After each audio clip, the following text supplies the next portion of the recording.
سلام بچه‌ها، خوش اومدید به یه پارت دیگه با دنی بی. امروز اومدیم طبق همون کافه همیشگی، اسمشو بخوام بگم به ترکی رچلی لاته. لاته که میدونید چیه، اسپرسو و شیره. رچلی چیه؟ یه شیر دستساز دارن که معنی رچلی سوت میشه مربای شیر. شاید میتونیم بگیم شیری که چطور بگم، شبیه خامه، شیر گرفته شده.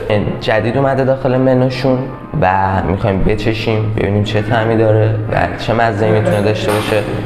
2 نوع شیر با اسپرسو قاطی شده، یعنی اسپرسو شیر معمولی که شده لاته، رچلی سوت که حالا مربای شیر در اولش.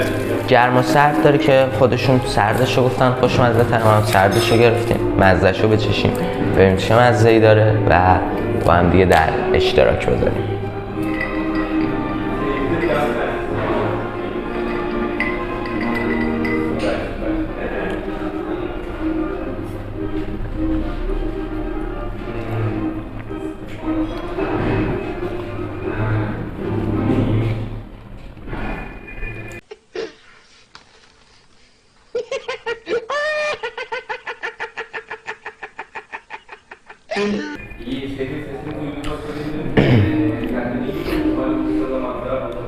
یه جورایی طعمش رفته سمت موکا، نمیدونم چرا، اما تلخی اسپرسو خیلی کمه چون که 2 بار شیر باش اضافه شد، مزه شیر خیلی باله و در آخرش یه مزه چربی شیر داره میزنه زیر دهنم.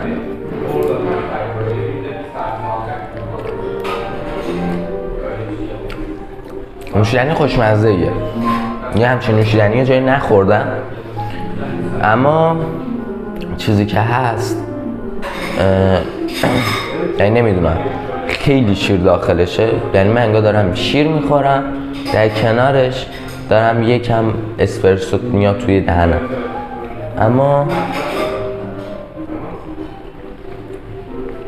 یه لیوان انقدری با یه لیوان انقدری لاته مخلوط شده، انقدر شیر با انقدر شیر و اسپرسو، یعنی میتونم بگم 25% این اسپرسو، 75% شیره. ولی از اون مزه چرب آخرش که داره میاد زیر دهنم خیلی خوشم میاد، چون که باعث میشه که طعم اون قهوه بیشتر مزه قشنگتری رو توی دهنت احساس کنی. با اون چربی نیست که بخواد بزنه زیر دل یا بعدتون بیاد، خوشمزه است، واقعا خوشمزه است. من به موکا علاقه دارم چون که شیرین بود، اما یه همچین نوشیدنی هایی که نه شیرین باشه نه تلخ باشه ولی بدونی که داری قهوه میخوری و مزه قهوه رو احساس کنی، خیلی فکر میکنم باب دل همتون باشه، یعنی همتون فکر میکنم یه همچین نوشیدنی ها دوست داشته باشید. گرم این نوشیدنی هم فکر میکنم خوشمزه باشه و مزه خوبی داشته باشه، اما الان واقعا هوا گرم بود.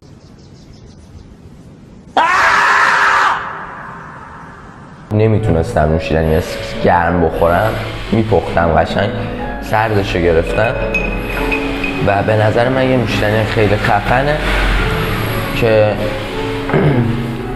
باید داخل منوی کافه رو چک کنیم ببینیم که داخل منوی کافه میتونیم یه همچین نوشیدنی پیدا کنیم یا نه، ولی فکر نمی کنم به این راحتی یه همچین نوشیدنی گیر بیاد. بیشتر داخل کافه های کوچیک فکر میکنم بتونیم پیداش کنیم.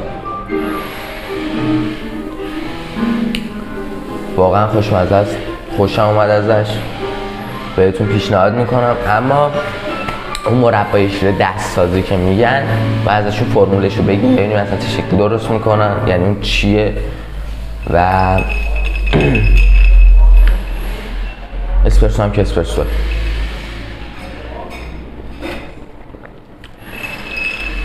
یه بار دیگه با هم بودیم، ویدیومون سوت رچلی لاته یا سوت رچلی اسپرسو سوت، یعنی شیر دستساز اسپرسو و شیر یا شیر دستساز و لاته. خوشمزه بود، نوشیدنی باحالی بود، بهتون پیشنهاد میکنم اگه در دسترستون بود، اگه تونستید جای گیر بیارید حتما بچشید، چون که واقعا یه مزه خوبی داره که بهتون قول میدم از یادتون قرار نیست بره و قرار نوشیدنی مورد علاقتون باشه.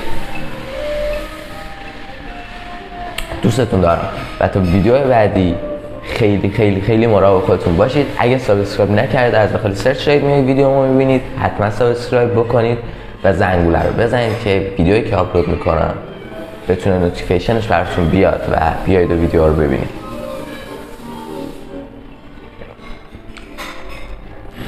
خیلی خوشمزه است.